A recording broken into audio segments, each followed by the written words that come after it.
మహిళలపై జరుగుతున్న సాంఘిక దురాచారాలపైన వారి రక్షణ కోసం అమల్లో ఉన్న చట్టాలపై ప్రత్యేక హెల్ప్ లైన్ ఏర్పాటు చేయడం జరిగిందని ముమ్మిడివరం ఐసీడీఎస్ ఐ విమల పేర్కొన్నారు. కేంద్ర మహిళాభివృద్ధి శిశు సంక్షేమ మంత్రిత్వ శాఖ ఆధ్వర్యంలో జూన్ 21వ తారీఖు నుండి అక్టోబర్ 4వ తారీఖు వరకు జరుగు 100 రోజుల ప్రత్యేక అవగాహన ప్రచారాలలో భాగంగా ఐసీడీఎస్ ప్రాజెక్టు ముమ్మిడివరం పరిధిలోని ఐ పోలవరం మండలం మురమళ్ల సచివాలయం, అలాగే కొమరగిరి గోడివారిపేట కమ్యూనిటీ భవనం నందు, మురమళ్ల ప్రాథమిక ఉన్నత పాఠశాల నందు, గోడివారిపేట ప్రాథమిక పాఠశాల నందు, గుత్తినదీవి జి జగ్గంపేట అంగన్వాడీ కేంద్రం నందు శుక్రవారం సిడిపిఓ ఐ విమల అధ్యక్షతన అవగాహన శిబిరాలు ఏర్పాటు చేయడమైంది.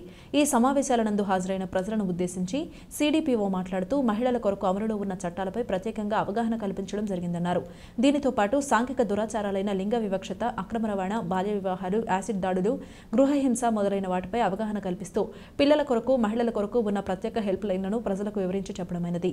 ఈ కార్యక్రమంలో విస్తరణాధికారులు సిహెచ్ నాగలక్ష్మి, జె మీనాక్షి, మహిళా పోలీస్ ఎం భాగ్యశ్రీ, పాఠశాల సిబ్బంది, సచివాలయ కార్యదర్శులు, సచివాలయ సిబ్బంది, అంగన్వాడీ సిబ్బంది, ఆరోగ్య కార్యకర్తలు, గ్రామ పెద్దలు, ప్రజలు, విద్యార్థిని విద్యార్థులు పాల్గొన్నారు.